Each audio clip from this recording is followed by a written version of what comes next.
Willkommen bei AERA, der Gemeinschaft zur Förderung des modernen Realismus. Heute mit dem neuseeländischen Maler Andrew Tischler. Wir sind eine Gruppe internationaler Künstler, die traditionelle Maltechniken anwendet, um realistische, gegenwartsnahe Gemälde zu kreieren. Andrew Tischler ist seit mehr als 20 Jahren professioneller Künstler. Er lebt mit seiner Frau Rachel und seinem Sohn Hugo auf Neuseeland. Andrew wurde in Texas geboren, wo sein Vater, ein renommierter Bildhauer, sein Interesse an der Kunst geweckt hat. An der High School beschloss er dann, die Kunst ernsthaft zu betreiben. Andrew wurde an einer Kunsthochschule angenommen, wo er ein 3-jähriges Studium erfolgreich abschließen konnte. Er ertrug es, in konzeptioneller Kunst unterrichtet zu werden, wusste aber, dass er ein gegenständlicher Maler war, der die alten Meister liebte. Als professioneller Künstler entdeckte er seine Leidenschaft für das Unterrichten. Er sah sich daneben ständig YouTube-Videos an und beschloss schließlich vor einigen Jahren, seinen eigenen Kanal zu starten. Das digitale Medium hat es ihm ermöglicht, Menschen auf der ganzen Welt zu erreichen. Dort gibt er die Techniken weiter, für deren Entwicklung er mehr als 20 Jahre gebraucht hat. Heute wollen wir Andrew bei seiner Arbeit zusehen. Andrew beginnt seine YouTube-Filme oft mit Videoaufnahmen der Landschaft, die ihn inspiriert hat. Hier zeigt er Bilder des Milford Sound auf der Südinsel. Ich übernehme jetzt Andrews deutsche Stimme und lege sie auf den zweiten Stereokanal. Man kann also zwischen Originalton und Übersetzung wählen. Wenn Sie mich schon einmal gesehen haben, wissen Sie, dass ich es mag, Dinge im Nachhinein zu tun und ich den Weg, der vor mir liegt, bereits einigermaßen kenne. Da weiß ich, So I always love to have a plan before Vor commencing Beginn eines any großen big Projekts project. habe ich Now gerne that's going einen to Plan. include some Für pencil einige sketches Bleistiftskizzen as und well eine as Ölskizze an oil umfasst. sketch. Now an Eine oil sketch is Ölskizze just a ist nur small ein oil kleines painting where I can Ölgemälde, work out my auf dem ich colors, meine what the Farben palette's und doing, Paletten and ausprobieren get a kann. bit more information on that composition. Es ist sonst wie ein It's like Blindflug, flying wenn man blind if versucht, ein you großes attempt to Gemälde zu paint a malen, big painting bevor man before diese doing any of this Vorarbeiten erledigt groundwork. hat. But once you've Und done es ist this, dann viel then einfacher. you know the road ahead, and it's Ich so habe much schon easier. ein I extra added an extra hinzugefügt step here, und ich habe and I decided to beschlossen, produce a ein digital digitales design, Design so zu I erstellen, really damit ich know wirklich what weiß, that composition's wie doing, diese what all my Komposition tones and wirkt. colors are doing, and so So I habe ich have etwas, something das ich that I verwenden can kann, use um es to auf die große transfer to that Leinwand zu bigger übertragen. canvas. Hey, Here, hier this ist is what meine I'm doing. Vorgehensweise. I've actually drawn Ich habe something tatsächlich by etwas hand. von Yeah, Hand granted, I gezeichnet. used a Wacom Ja, tablet in a zugegeben, ich digital habe ein process, digitales drawing it Tablett directly verwendet into Photoshop, und etwas in but this Photoshop is my gezeichnet. design. Aber It's das not a ist mein photograph Entwurf. projected Das up ist onto kein the Foto, canvas where I'm das auf die slavishly Leinwand tracing projiziert away wird. a photograph. Ich zeichne nicht No, sklavisch this is ein my Foto own design, nach. my Nein, own das drawing. ist mein eigener Now I'm Entwurf, den ich projecting it because projiziere. this is the Das ist easiest der way that I einfachste can get Weg, such so a etwas huge Großes thing done. fertigzustellen. It's, if Wenn you Sie want to Ihr project your eigenes own Foto photograph, you projizieren can do möchten, that können too. Sie das auch Whatever tun. gets you Was creative immer and Sie painting in the kreativ studio. macht. Awesome. Wenn es For meine me, eigene if Zeichnung it's oder my mein own eigenes drawing or Design my own ist, sehe design, ich kein I see Problem no darin, issue with dafür using moderne Technik technology to get einzusetzen, that onto the damit bigger ich schneller canvas mit dem so you Malen can get beginnen stuck in kann. the painting sooner. Nachdem Sie nun So mein now that you've schmutziges kleines seen my Geheimnis dirty kennen, little secret, fangen wir an. let's jump right back into the process. So like a Wie ein total Verrückter hack, habe ich den I Entwurf project nun this auf die straight onto the Leinwand Belgian projiziert und linen stretcher anschließend and trace it off following those Danach lines. färbe ich die Once I have Leinwand my ein. design in place, I tone that Arbeite canvas. einfach I gern never auf like to weißem work on a Untergrund. stark white background. Diese This color Farbe hier here trägt really dazu helps bei, add an dass ein extra Eindruck von dimension Wärme of entsteht. warmth and resonance, Das and passt it so works gut so zu den well ersten with those Farbstrichen, first die strokes of aufgetragen color werden. to go down. Jetzt Now I untermale block ich in this alles thing mit pretty ein paar quickly großen using some Schwertpinsern. big Tisch Die dagger Untermalung ist brushes. wahrscheinlich der The schnellste blocking is Teil des probably one of the Malprozesses. fastest parts of the painting Ich verwende die process. Farbe Now nicht I'm not watering mit down that reichlich paint with Malmittel, ich copious verwende amounts of einfach medium. die I'm Farbe und actually trage sie using the dünn paint auf. and just brushing it Ich out mische nie thin. mehr I als never mix more than 25% Malmittel 25% pro liquid Farbschicht in bei. with any given layer. Ich I block untermale my painting in a alles, systematic beginnend way, mit starting dem, with was am whatever's weitesten furthest vom away from the Betrachter viewer entfernt and ist. work my way Ich forward. And as I arbeite do mich this, nach my vorne tones durch. get more and more Während intense ich das and the tue, colors werden die become more Farben immer saturated. And intensiver this helps und me create gesättigter. a sense of Das depth hilft within the mir von scene Anfang an, right from the Tiefenwirkung outset. zu erzeugen. Lassen Now, Sie mich before we kurz really get erklären, stuck into wie painting, mein let me just Malprozess explain what my abläuft. painting process Bei is fast in jedem brief. I Ölgemälde follow a verwende ich methodology einen for pretty much einfachen, every oil dreistufigen painting I Prozess. do. and that is a simple three-step process, which is blocking in, modeling, and detail. Now, we've just blocked in the painting here, and now you can see everything's up on that canvas. So once that layer is dry, and it's a very thin layer, mind you, I can then layer back over the top with some modeling.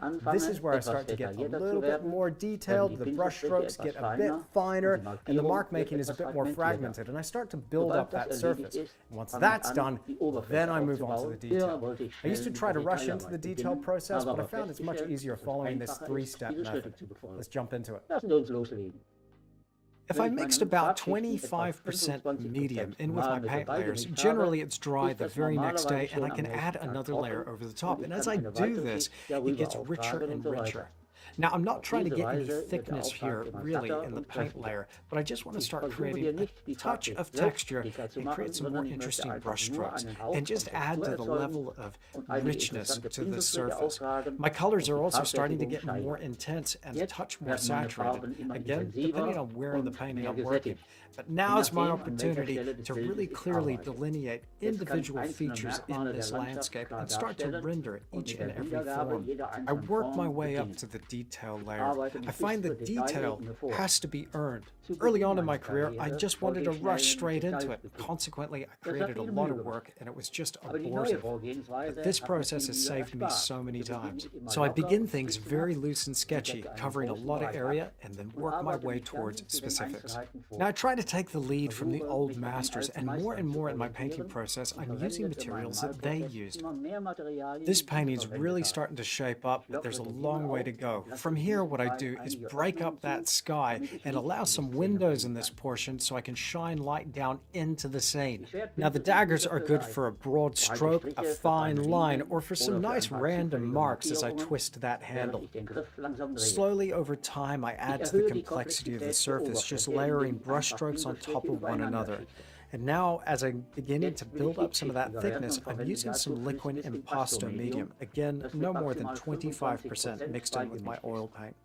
Now, the thing I love about painting is when we get up close to it, we can see all of those individual brush marks. But the minute we step away, there's this illusion of detail, and what we have looks really resolved and really crisp. But it's all just an illusion. The detail is implied. We want to have a sense of direct light, some really strong aspects within this painting, but also we want to have a lot of subtlety and some quiet areas as well. So holding back with that tone and not blowing out the entire dynamic from the outset is going to be really important. And that lead white helps me gradually approach the top of that tonal range. So I'm always holding back here in the initial stages, but as the painting moves on, we're going to get brighter and brighter and brighter.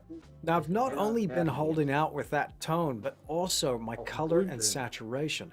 I hold back with greens. Greens are a really dangerous color when it comes to painting a landscape.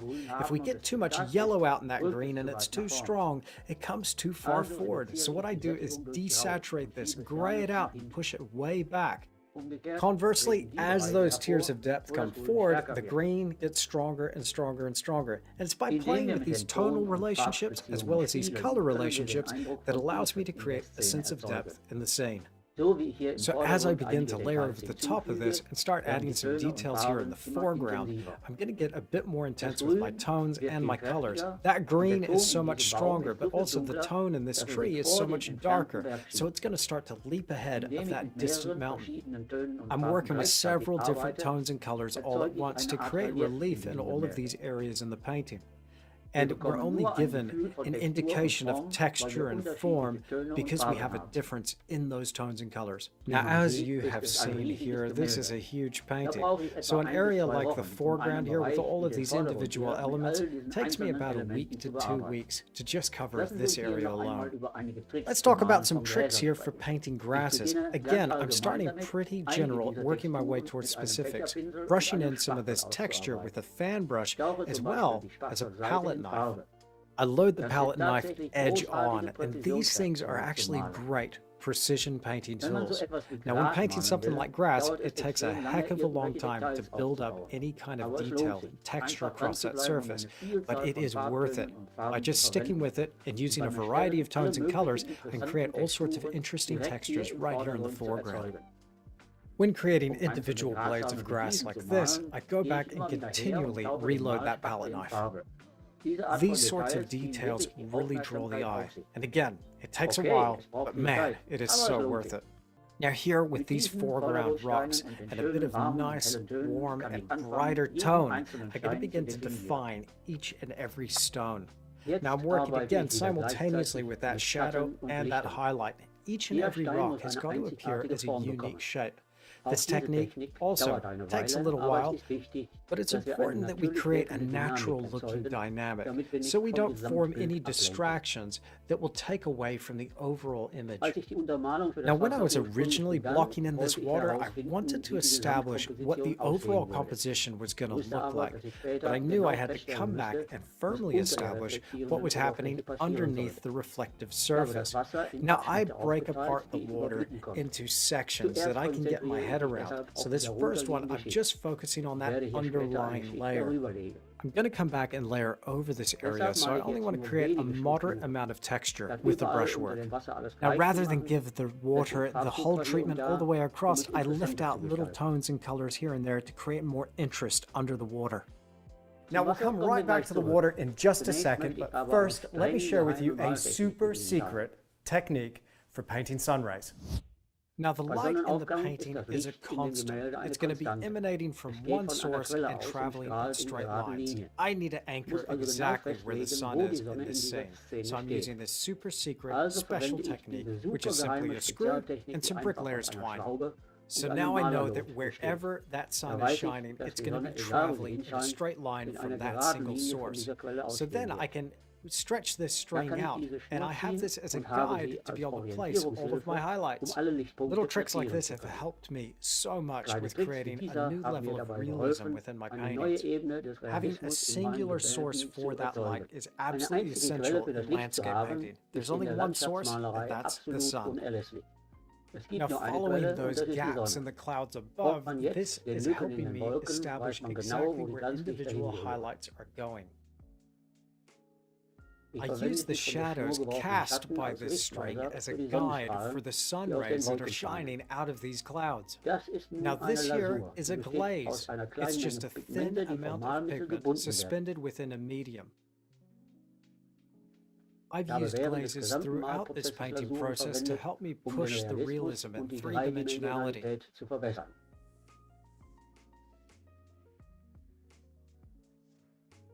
So the water is now completely dry as I attempt to lay this glaze over the top. And I start off tentatively with a very thin amount of glaze and just establish where that mountain is reflecting down into the surface of the water. It doesn't take very much of this glaze before that water takes on a crystalline appearance. Now, while the glaze is still wet, it's totally removable, and we can even move it and shift it around on the surface, but once it's dry, it's there for the duration. So if I have to go back and fix it up, then I need to go back to the start of the process and begin to repaint.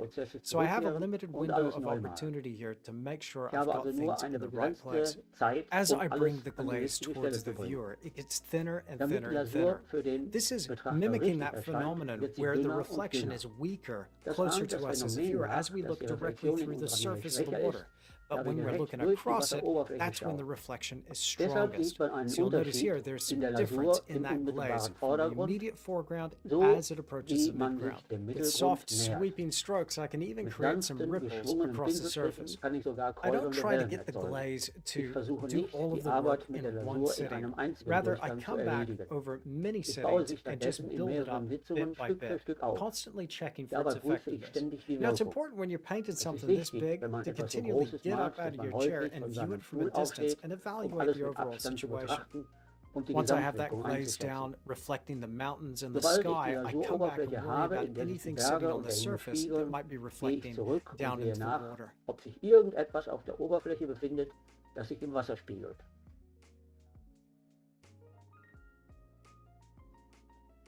I want to have some variation in the surface of this water. I imagine that the winds gently come across and just touch the surface here and broken up that water just a little bit. And where this happens, I'm going to apply a chatter technique with a light and blaze color to just create a bit more interest. And then I decide where that light's coming from and where we might have a bit of sparkle. This is why I save my total best for last, because it's at this point in the painting that I bring out the big guns and lay down the brightest brights that I can muster. And this is pure white, with just a touch of impasto medium. This is the last step of painting water, where I worry about any of those individual surface details, like the sparkle and the meniscus as a solid object enters the body of water. My favorite marks are those last little bits of light coming out of the sky. And I decide the painting's finished when I can't think of another brushstroke to add to improve the situation. Jetzt möchte ich als Andrews Stimme weitere kurze Einblicke in seine Arbeit geben. I grew up for a long time in Perth, in Western Australia, so this particular part of the coastline is south of Perth, and it's an amazing spot. The waves here are incredible, but it's that light that you get through the wave, and that's something I really wanted to paint in this video. And it was an epic project. There was a lot that went into it. And this video in particular goes through the entire process, from the initial designs, doing those thumbnail studies, working that up into a bigger painting. It's really cool seeing my old studio and the old studio wall. It wasn't that long ago, but I think the painting came out okay, not too bad. There's a few things that I've changed about it now, but that's part of the journey, isn't it? That you want to be ripe. You know, when you're ripe, you're rot. When you grow, you grow. And I always want to keep growing. And that's the thing about art. There's always something new to learn. Now, this painting was actually created down in the Lawrence studio. I know, I've moved all around, and I've had a bunch of different studios in my YouTube journey so far. It was a really fun project. I was trying to recreate the soul of the rose painted by Waterhouse, but I wanted to do my own version, so I hired a model. We went out to a garden, and I photographed her with a rose, but amongst a whole bunch of different crops. So there was an old stone wall, some brambles, and all sorts, and then just getting that light right, and pretty much recreating what Waterhouse painted in his, but coming up with my own unique version. And it was really interesting because I was trying to recreate that 19th century feel and recreate Waterhouse's palette, so it took a little bit of research too. And I was trying to do something that was similar to the process he would have used, although I'm not sure exactly how he went about creating his amazing paintings. But this is one of the most viewed videos on my channel. Nearly got 2 million views and sitting at 1.8 million. Now, while we're on the theme of portraits, this was a really special project. I painted Tuhoy, or Bruno Isaac is his name, or he goes by True Red. And capturing that story on his face was a bit of a challenge, but there was something about the tattoos that he had, and trying to work out a way how to do that with glazing, and then also get all of that interesting skin texture in there as well. It was a super fun project, a very technical painting. And again, I'm inspired by old masters from the past, so I was trying to do something very reminiscent of Charles F. Golding, who's one of New Zealand's most famous portrait artists. Now, my portrait's no Goldie, but I was pretty happy with the way it came out, and now it hangs on my studio wall. Now, I think Rachel's really happy that this video has got so many views. I started with a Bister, moved on to a grisaille, and then from there I went in layering in glazes to create some three-dimensionality in the face. It's something that I'll go back to and try another project with those different layers, but it's a great way to build up tone and body within the portrait and really create that 3D look from the outset. This has been a wild and a crazy journey so far, and it's been incredible, and I have you to thank for that. Thank you so much for joining me. You know, it's through my YouTube journey that I actually ended up finding something which is pretty important, and that is my life's purpose. Now, I know what you're thinking, right? Don't get heavy on me, Tish. Okay, but hear me out. You see, I've been a professional artist. I still am a professional artist. I was selling my paintings. I'll still sell paintings. But that wasn't it for me. Through this journey, I've actually found what I really love, and that's teaching art. I love sharing my passion for painting with others. And Jetzt now my besteht life's mein purpose is Lebenswerk darin, helping Ihnen you dabei zu become helfen, the der artist Künstler zu you're werden, meant to der be. Sie sein wollen. And Als as ich soon mit as I Ihrer Hilfe stumbled darauf into gestoßen that, bin, with hat your sich für help, mich eine ganz neue it's Welt just an opened up a Möglichkeiten whole new eröffnet. world of possibilities to me. So again, my Vielen Dank, friend, Freunde, thank dass you Sie so much for zugesehen haben. joining me here Vielen in Dank, this dass Sie special mir dabei video, and geholfen thank you haben, for diesen helping me Meilenstein reach zu this erreichen. milestone. Ich weiß es I wirklich really zu schätzen appreciate it, and und again, ohne I Sie couldn't hätte ich have done das nicht this without geschafft. you. I'll Wir see you sehen again uns im in the nächsten next Video video. wieder. An dieser Stelle möchten wir uns ganz herzlich bei Andrew Tischler für das Videomaterial bedanken. Dies bringt uns zum Ende unseres heutigen Programms. In den kommenden Monaten werden wir weitere Folgen mit Malerinnen und Malern aus aller Welt präsentieren. Halten Sie deshalb Ausschau nach AERA, der Association Embracing Realist Art, und besuchen Sie unsere englische Internetseite realist-art.com.